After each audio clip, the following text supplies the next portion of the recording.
Well, this past week sure was crazy. Was Claire leaving The Bachelorette everything you hoped for? Did you catch that Liberty game? And who knew the answer in Dallas might just be Garrett Gilbert? And of course, the election. Don't worry, we aren't going to talk about ballot counting or anything. Instead, we're looking ahead to what the decisions from Election Day mean for you as a gambler and why one iteration of Donald Trump is literally blowing up. I'll tell you more on this episode of Play USA Tizzy. I'm Jessica Wellman, back with another installment of U.S. Gambling News. If you're from a state that recently expanded gambling, welcome, welcome. Now, if you want the latest on launch dates, operators, promos, breaking news, be sure to like, subscribe, and follow our Play USA YouTube channel and check out all of our great Play sites. Okay, so Donald Trump may have a past life as a casino magnate, but it's actually fair to say that at least when it comes to online gambling, President-elect Joe Biden actually bodes better for progress. Don't expect actual substantial progress, though. Mostly we can just expect no more impeding of progress. To use a sports metaphor, we can hopefully soon whistle a play dead. What does that mean? It means we hope at least that this brouhaha around the Wire Act will soon be put to bed. Okay, so in early 2019, the Department of Justice dropped a bit of a bomb on the gambling world with a new interpretation on how to apply the Wire Act in a world with online gambling. Quick history lesson.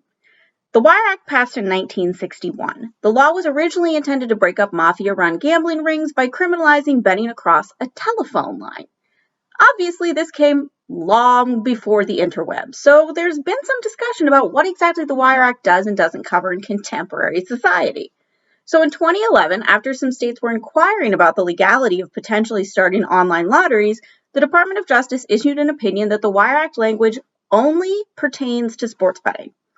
Now, an opinion is just an opinion, it's not law, but the tacit endorsement from the DOJ gave states like New Hampshire, New Jersey, and Nevada the cover they needed to launch online lotteries and intrastate gambling offerings like poker and casino. While the gambling was intrastate and online, it's kind of impossible to do anything on the internet and have it exclusively stay in one state. So that's why the 2011 opinion gave some assurance that the feds weren't going to just storm in and shut them down. Cue the 2019 opinion that essentially said, just kidding! It walked back the 2011 opinion completely and said even intrastate gambling should be on alert because if even one transaction gets processed through an out-of-state server, there would be trouble. But Jess, you're asking, doesn't Donald Trump like casinos? He very well may, but you know what else Donald Trump likes? Sheldon Adelson's money. Adelson, perhaps the only man left in America who owns land-based casinos but opposes online gambling, was tied to the opinion and rumors swirled that it was a thank you gift for being one of Trump's top campaign donors. Now, the New Hampshire Lottery and its partner NeoPollard Interactive decided to challenge the enforceability of this opinion in court. In June 2019, the New Hampshire District Court sided with the lotto and said that the Wire Act language indeed only applies to sports betting. The DOJ appealed the decision, so technically the case is currently with the First Circuit Court. In fact, the DOJ filed a brief in that case back in June. All right, so I told you those stories to tell you this story. Joe Biden is not on board with the 2019 opinion. Back in December of last year, Biden addressed the issue while campaigning in Nevada, saying, I would reverse the White House opinion that was reversed and overruled by in the court. The court is correct. That should be the prevailing position. Now, campaign promises, not guarantees, but this is a possible sign that Biden will decide the DOJ should focus on other things and potentially drop the case. Even if the case does proceed, the case for New Hampshire is pretty solid. So perhaps another ruling in favor of the lotto will be the time that the DOJ just washes their hands of it. Meanwhile, there's got to be a metaphor to be found in the fact that Trump's former Trump Plaza property in Atlantic City has been deemed a public hazard by New Jersey officials. So not long after Biden takes office, the property is going to be imploded. That's right, imploded.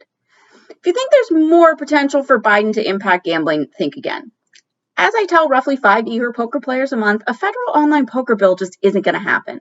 By and large, the government and the major gambling players have agreed this stuff is a state issue.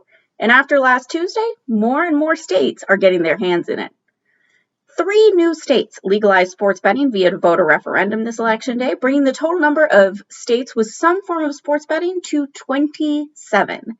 The newest states to join the fray are South Dakota, Louisiana, and Maryland. Here's the quick rundown on each. South Dakota legalized sports betting at Deadwood casinos, which actually opens the door for tribal casino sportsbooks as well. It seems as though the law is intended to only allow retail betting, but the wording of the legislation does leave some hope that mobile betting could come into play. Louisiana was not your typical sports betting referendum because the residents of the state voted on a parish-by-parish basis. And before you ask, parish is just another word for county. So 47 of 64 parishes voted to legalize daily fantasy sports back in 2018.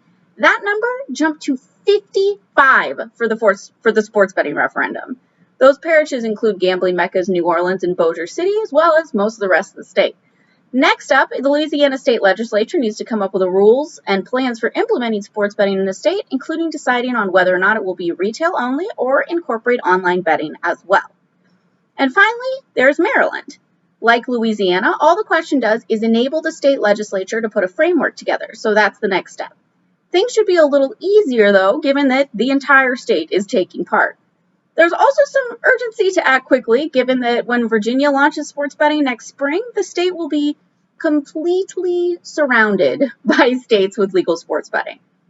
Speaking of Virginia, I'm not one to repeat myself, so if you want the scoop on the 4 new casinos approved via referendum in the Commonwealth, check out my video where I break down each project, including the one that's being retrofitted into a mall. Almost exciting as shopping malls, though, is bingo. At least we thought it would be exciting. Amendment C in Colorado asked voters to vote for the loosening of parameters on charitable organizations wanting to offer things like raffles or bingo. While more than half the voters supported the measure, the amendment actually needs a majority of at least 55%, so we are still waiting for every last vote to be counted before we get a decision there. The other gambling measure on the Colorado ballot had a bit smoother sailing. Amendment 77, also known as Initiative 257, allows residents in the 3 Colorado casino towns of Black Hawk, Cripple Creek, and Central City to potentially expand table games options. The initiative passed, but now it's up to residents of the town to vote to expand table games. However, given how much casinos are struggling in the pandemic and how restrictive table game rules in Colorado currently are, it's a pretty safe bet they're going to do just that. What Colorado has shown us is that it's always a good idea to reevaluate how you do things, especially when it comes to regulated gambling. Hopefully, we can think Tennessee might follow suit. So based on launch, there's reason to be hopeful. All 4 Tennessee betting apps launched with standard -110 lines. This may not sound exciting, but as someone who was up for the midnight launch, you'll have to trust me that it was. It was! There was a lot of concern that the 10% hold mandate the Tennessee Lottery approved in final regulations could result in less competitive pricing. For now, at least, that isn't the case. There's reason for your optimism to be cautious, though. You see, states said that the sportsbooks need to start tracking and maintaining the 10% hold mandate starting in 2021, so this standard pricing may go away after New Year's. Well, if Titans replicate any more epic losses like they did in the Bengals game, sportsbooks won't have to do that much inflating to hold on to at least 10% of the bets. Hooday. All right, I think it's time for me to go check in on that Colorado bingo ballot counting, but in the meantime, I'll see you next time on Play USA to Z.